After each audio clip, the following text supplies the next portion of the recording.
हर दिन भारतीय सड़कों पे 485 लोगों की मौत हो जाती है। 2024 में 1,77,000 लाख से ज्यादा मौतों के साथ भारत सड़क सुरक्षा संकट का सामना कर रहा है। लेकिन V2V technology, vehicle to vehicle communication technology जान बचाने के लिए एक महत्वपूर्ण योजना निभा सकती है। भारत में सड़क दुर्घटना में मृत्यु दर प्रति लाख आबादी पर 11.89 है, जो चीन में 4.3 से कहीं ज्यादा है और अमेरिका में लगभग 12.76 है। स्टॉकहोम डिक्लेरेशन के अनुसार सभी देशों को सड़क दुर्घटनाओं से होने वाली मौतों को 2030 तक आधा करने का आग्रह किया गया है और भारत को भी इसके खिलाफ कार्रवाई करने की जरूरत है।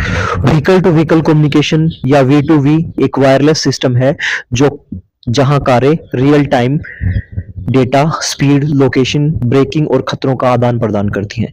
एविएशन सुरक्षा से प्रभावित होकर बनाया गया यह सिस्टम यह सुनिश्चित करता है कि वाहन दुर्घटनाओं को रोकने के लिए सभी व्हीकल्स एक दूसरे से बात करें। भारत के सड़क परिवहन और राजमार्ग मंत्रालय ने दूरसंचार विभाग के साथ मिलकर V2V के लिए 30 गीगाहर्ट्ज स्पेक्ट्रम आवंटित किया है। ऑटोमोबाइल निर्माताओं के साथ साथ स्टैंडर्ड विकसित किए जा रहे हैं जिससे V2V भारत के इंटेलिजेंस ट्रांसपोर्ट सिस्टम के लिए एक मुख्य आधार बन सके। सभी ट्रांसपोर्ट व्हीकलों में ऑनबोर्ड यूनिट लगाई जाएंगी जिनकी कीमत 5,000 से लेकर 7,000 तक होगी। ये डिवाइस 300 मीटर के दायरे में सिग्नल का आदान प्रदान करते हैं, ड्राइवरों को अचानक ब्रेक लगने, ब्लैक स्पॉट्स, कोहरे या बाधाओं के बारे में अलर्ट करते हैं, जिससे ढेर सारी सुरक्षा और दुर्घटनाओं को रोकने में मदद मिलेगी। इस टेक्नोलॉजी की शुरुआत नए वाहनों में अनिवार्य कंपल्सरी इंस्टॉलेशन के साथ होगी, जिसके बाद पुराने वाहनों में रेट्रोफिटिंग की जाएगी। स्पेक्ट्रम मुफ्त होगा और निर्माताओं पर अनुपालन का बोझ कम होगा। अगर मैं बात करूं विश्व स्तर पर, तो अमेरिका V2V रिसर्च में सबसे आगे है।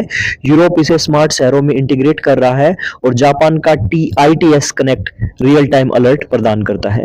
चीन ने भी V2V को बड़े पैमाने पर अपनाया है। भारत अब UAE, ब्राजील और मेक्सिको जैसे देशों के साथ पायलट चरण में इस टेक्नोलॉजी के साथ सम्मिलित हो गया है।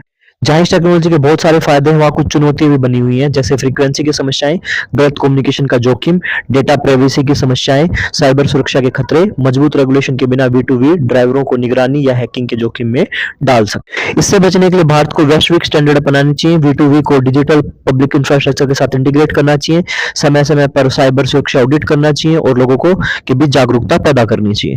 अगर इस टेक्नोलॉजी को प्रभावी ढंग से लागू किया जाता है तो V2V भारत की सड़कों को बदल सकता है, दुर्घटनाओं को कम कर सकता है, जान बचा सकता है और स्मार्ट और सुरक्षा टिकाऊ मोबिलिटी का मार्ग प्रशस्त कर सकता है।